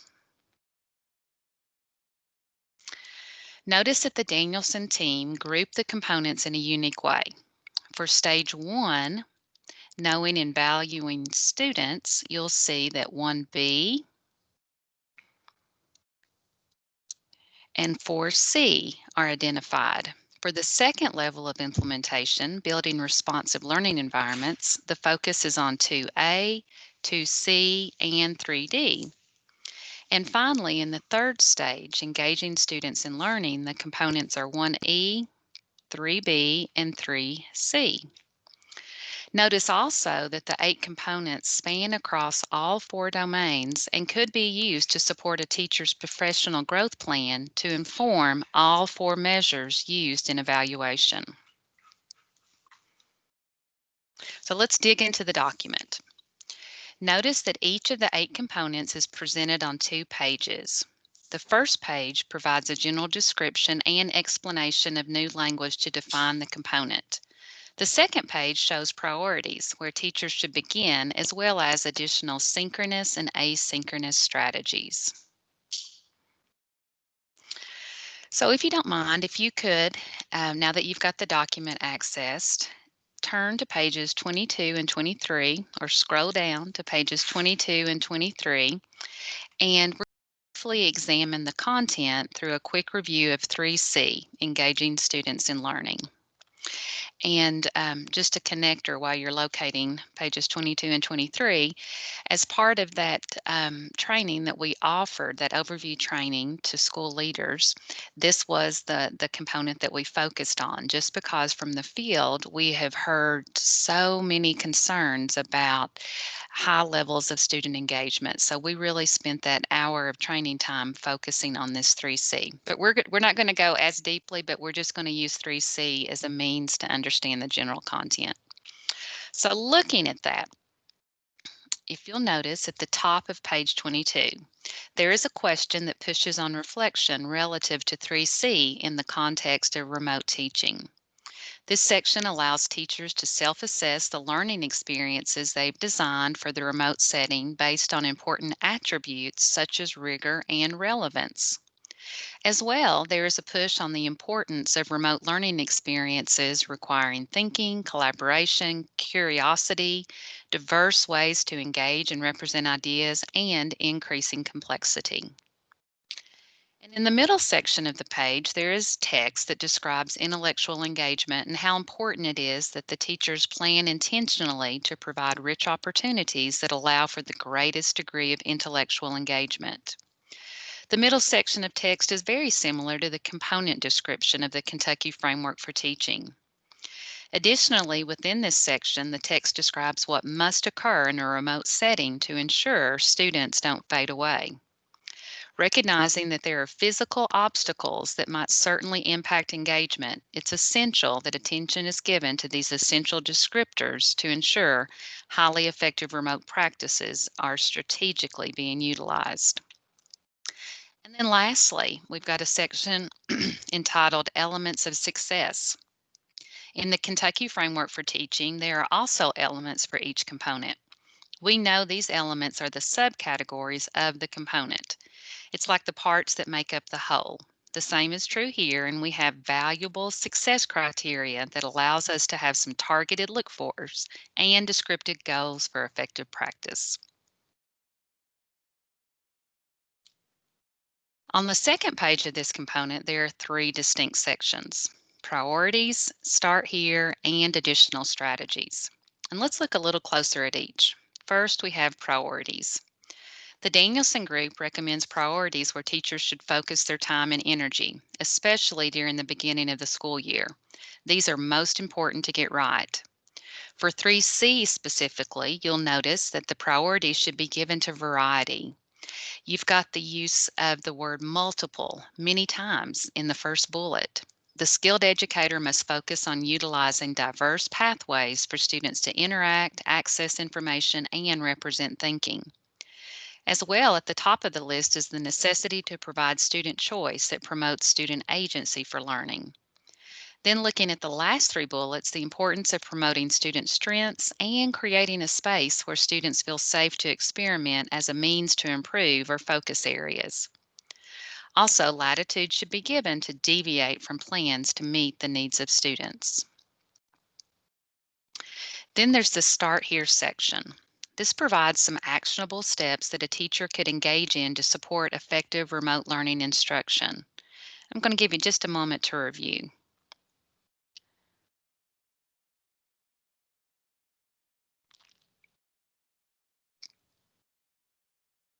And as you glance down through those 4 bullets, I'm sure that you'll note that the importance of student choice is once again highlighted. As well, a focus on collaboration among students is identified. Holding tightly to the major work of the grade is important, as the time frame with students is simply just not the same. And then lastly, suggestion is given to partner up with a colleague or technology buddy to enhance a skill set to meet the needs of students. For all of the components identified in the remote framework, the Danielson Group also has a section entitled Additional Strategies.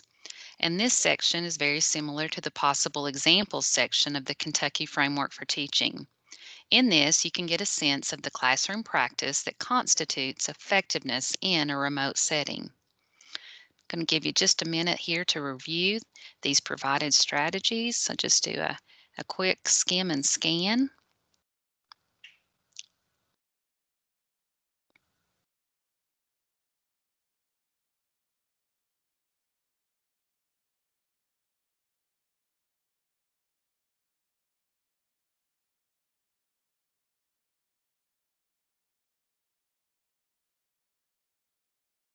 You'll note here we have some possible examples for both synchronous and asynchronous settings.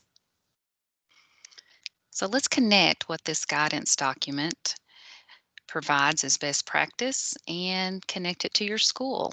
So we've got 2 rhetorical to consider. So recognizing that you are all school leaders and all of us to some degree have been experiencing synchronous and asynchronous settings, what are some of the best practice engagement strategies that you have observed in your school? Thinking of those, what connections can you make from your school's examples to these provided additional strategies that are showcased in this resource?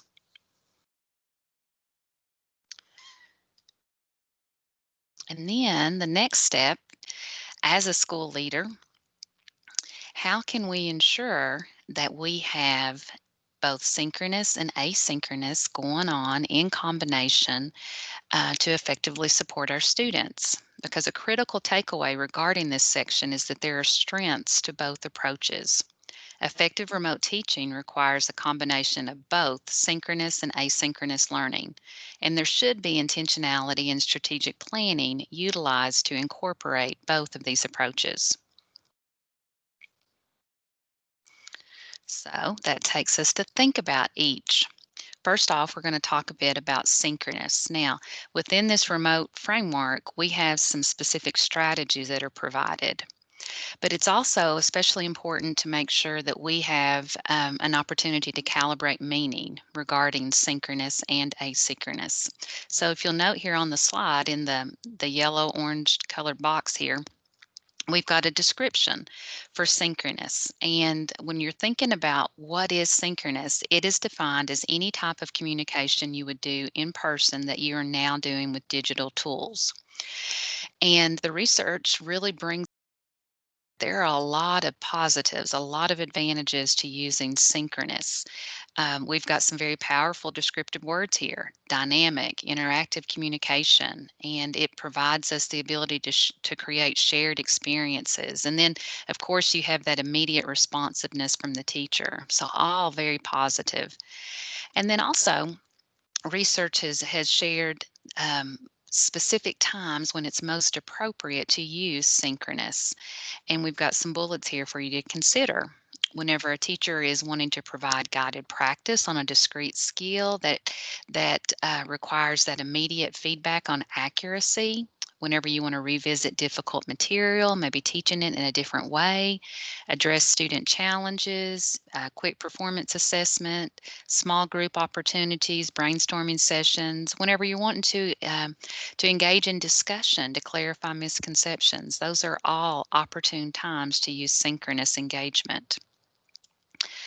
And a question to consider. We know across the state that teachers have done a remarkable job of connecting with their kids, whether it be in live Teams meetings or Zoom sessions or Google Meets or whatever the platform it is. We know that it's been a really positive experience to have that face-to-face interaction. But we do want to push on this idea of, how can we make sure that we're making the most of synchronous engagement opportunities? So a question to consider is, could this live video chat be a recorded video instead? And if the answer to that is yes, then a pre-recorded video might be a better option. And that takes us to the advantages of asynchronous instruction. And there are many. If you'll note at the top here, we've got asynchronous as being defined as teacher and student interactions occurring at different times. It does not mean that it lacks interaction. In fact, it requires interaction, but it's just occurring at a different time. It's not that real live interaction. There are advantages to this. In fact, there's a great degree of flexibility for the student being able to complete it at his or her own time, recognizing that there's a lot going on in these remote learning environments. And so having perhaps to share a laptop.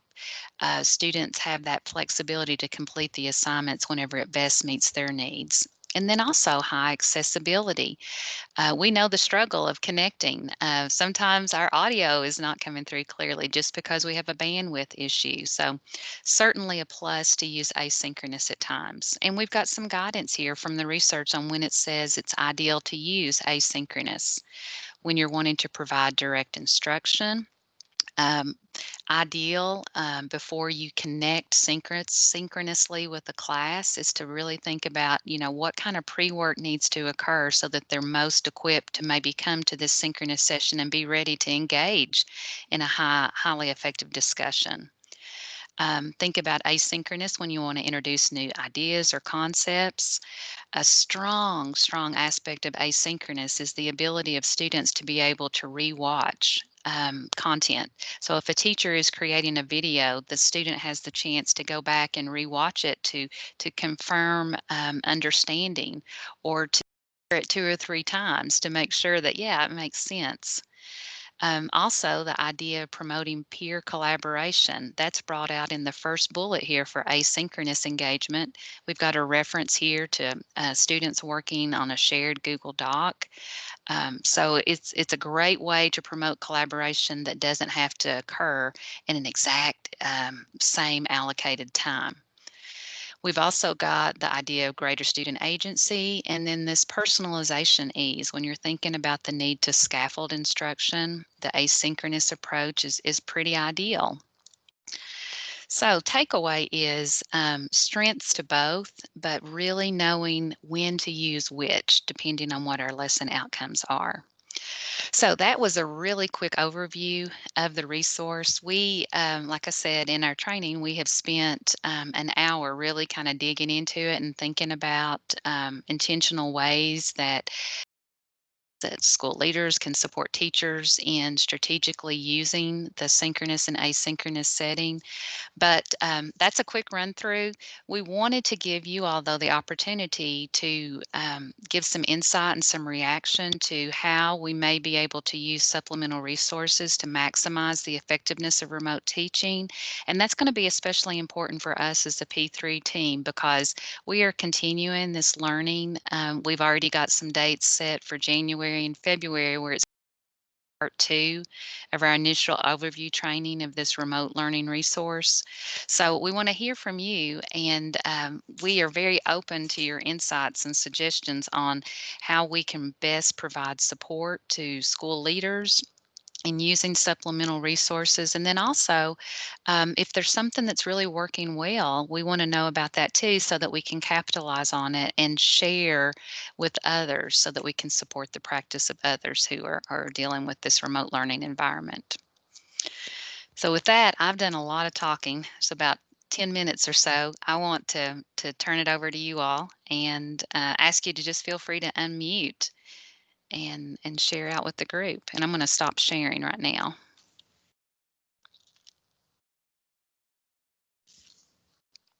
Thoughts, ideas, suggestions, additional supports you're considering? So, Stacy, if they've not attended one of our 1-hour trainings where we go deeper, if that's something that you feel like would benefit you, definitely reach out to Stacy or myself, and we'll be glad to connect you with our next event. And if you have things that are really working for you, we would love to hear those so that maybe we can incorporate those into part 2 that's coming in January and February. Yeah. And, especially would love to hear from you all in terms of what type of support do you need to maximize the support that you're providing to your teachers, considering this remote setting that we're all in? I think Jennifer Hutchins touched on it earlier when she talked about the capacity of our teachers during this time. I know I've done a number of evaluation observations during this time using, of course, the Danielson framework. Yes, there are certain components that are just not possible for us to see during this time. But I think that what I've seen is just the just resiliency of my staff to transfer really good practices and strategies from an in-class environment to what I see them doing virtually.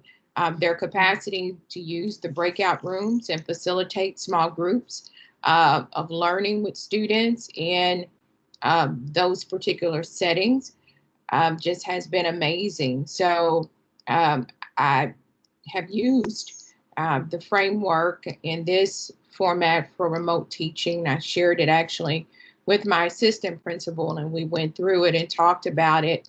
But also just seeing what I thought was going to be very challenging for me to be able to do has actually not been that difficult of a process for me to work through as an evaluator. It's great to hear.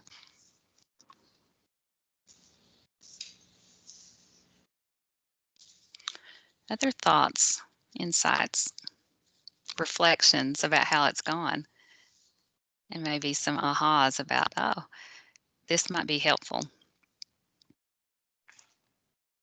It'll never be the same. I mean, having this experience and teachers going through this learning of how the instructional process or the instructional core has been redefined and recalibrated and represented. I don't think the framework that you shared earlier from Charlotte Danielson on online learning, I mean, I don't think that's going to go anywhere. I think this now introduces an element of flexibility in the event that we're back to normal, in the event that we have a vaccine or the virus under control. There's a level of fluidity and really more that we can do beyond the traditional setting. So in my mind, this experience, as stressful as it's been, has made us grow and alter the way that we look at delivering instruction and how the learner acquires knowledge. That's a lot of big words. I think I'm done for the night. Great words. Yeah, Very true. kind of the silver lining. Dark cloud sometimes. Hey, Paul. Hey, Stacy. Hey. I all of this is we know is important, but it's so complicated right now because just frankly, in the moments of triage, I'm not thinking about accountability. That is the farthest from my mind because the biggest concern for me is the continuation of conversations about what we're not acknowledging in how we do school.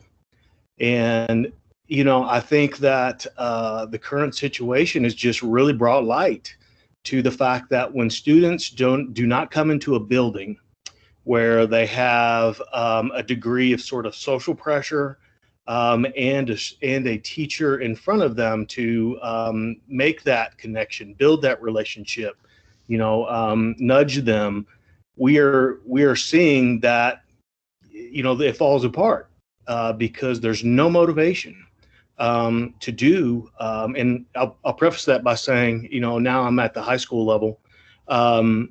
And so we just have students that have performed well last year before, we entered this time are just disconnecting. And there's a reason for that. And so part of, a lot of what I'm considering at this point is sure, those conversations about what we're trying to do instructionally is extremely important, but a lot of it is just about trying to care for people. And when I say that, I feel like as a school leader, I'm in this nexus with three parts. I have the students, I have the staff, and I have the parents and guardians. And sort of you're sitting here in the middle of this. And we, without question, are we doing the right thing for the students should be our North Star. But any, building principal is going to say, you have to work with the other factions too. And when I talk with each of these components, they see what is happening so very differently in a lot of ways. Their approach mindset often is vastly different from one another.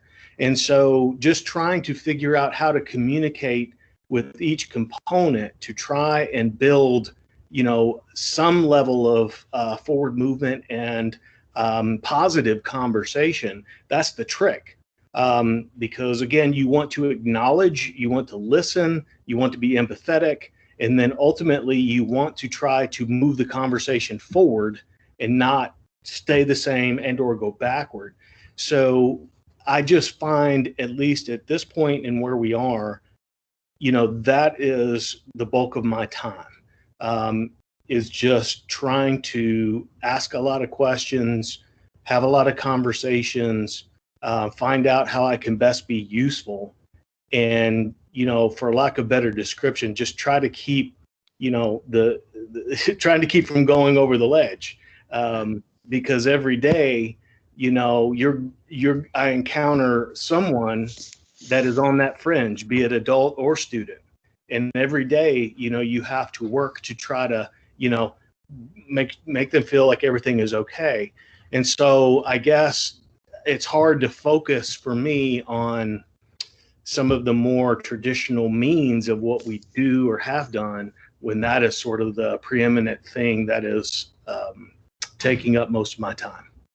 And with all this stuff that's going on, Byron, I'm sure like one of the first questions that we all really need to be thinking about asking, whether it's a student, a teacher, or a principal, is, are you okay? I mean, if it's an evaluation, an observation, whatever it is, I think the first question out there needs to be, are you okay? Because there's just so much going on, and there's just it's really difficult. It is, but we're going to get through. We are. Oh, absolutely, we will. And we'll be stronger. I mean, Yes, yeah, and you all better. said it. Yep, Yeah, you said it best. stronger and better. All right. Anything else? Anybody? One of the things that I talked about today with my assistant principal is we're forming a whole different kind of gap group. I think about my neighbor who has 4 tutors that comes and tutors his kids, while I've got the opposite with students that are not interacting whatsoever anymore because they got frustrated and just gave up. And if they were in the classroom, like we mentioned earlier, we would be able to encourage them, notice that, you know, they're going down and that they need help. But right now it's going to be a whole different set of great gap, the people that were able to get those tutors and get that extra work, or the teachers who can help their own kids at home. I just think we're going to have a whole nother kind of gap group. Yep. Good thoughts, Michelle. It is 3 o'clock, so as we wrap up very quickly, item 6 on your agenda, hopefully you can see the agenda on the screen. The Principal Partnership Project, myself, Stacy, and Jenny, we are always here. We're always an email or a text or a phone call away. Always know that we are here to support. And just to let you know some of the supports that are coming up that we are offering. And if you have something that you specifically need, please reach out to us. If there's a topic that you really feel like our team should be focused on, other than what we are focused on right now, which is improving digital learning, social emotional health of our students and our teachers. We'll let you know that January 13th, we have our Leadership Ed Camp coming up for principals by principals. And Michelle, would you care just to share a little bit about that very quickly? Yes, I attended Ed Camp. I've attended it before. I've attended just as an attendee and somebody who presented. And I have to say, it's really an amazing opportunity for all of us to get together and collaborate. And I can say every time that I've went, I was excited. I would see a presentation and I couldn't wait to get to work on what I had just learned. But yet I was afraid to miss the next session because I knew I was going to learn something even better. It's something that you're really excited about. I know many of us go to meetings or trainings and you come out disappointed and you see the 5,000 emails you've missed and texts that you need to work on. But this is so different. Ed Camp, when you go in, you're just excited to get back, excited to learn things that other principals are doing that you would never think to do.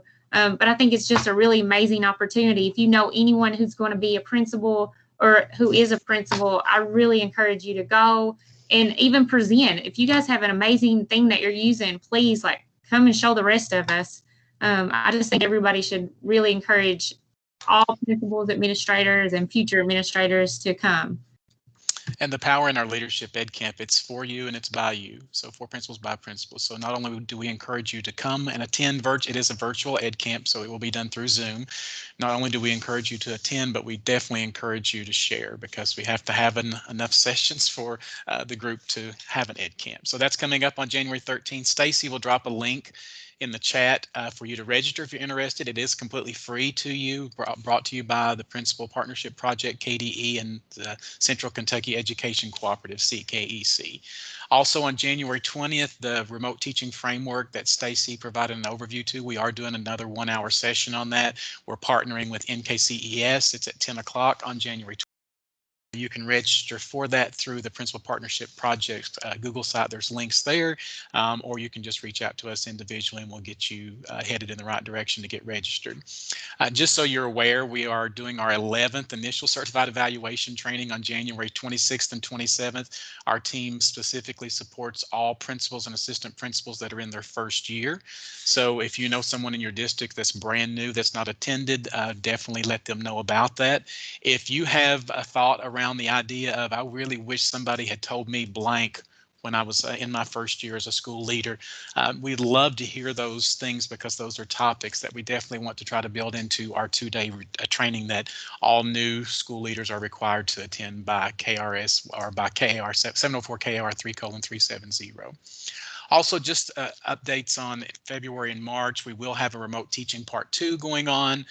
We will have Dr. Damian Sweeney with us, as I mentioned earlier, and he'll be a part of our PrAC in, I think, March is when that meeting is held. And we also have training around conferencing with teachers as you approach the summative part of the evaluation process this year, and reviewing and going over or new learning around the 6-step protocol for that to happen. So our next meeting date is March the 16th.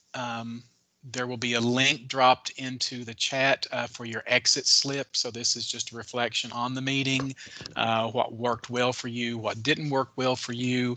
I know all of you are probably feeling what I'm feeling right now, which is I'm completely overwhelmed. So I don't want you to feel like that you have a list of things that you have to do.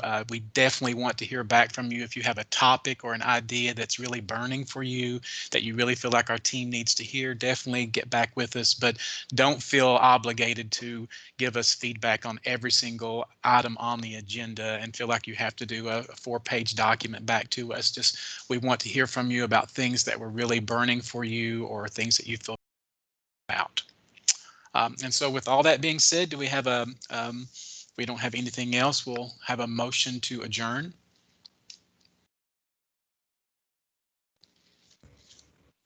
I move that we adjourn the meeting. This is Darla Payne. Darla Payne, motion to adjourn the meeting. Do I have a second? This is Toya Roby. Make a second to adjourn. All right, Toya with a second. If you'll type approve in the chat. If anybody has any reason why we can't adjourn, go ahead and unmute your mic and let us know. We'll be glad to take care of that before adjournment. Otherwise, thank you for a very long and very productive, hopefully for you meeting, getting at all the things that you did request for our PrAC. Have a great rest of your week, and Merry Christmas and Happy New Year's to all of you all as well. And just mark the date, March 16th, 2020, our next meeting date. 2021, yes, March 16th. 2021, yes. Yeah, we got to change. Thank you all.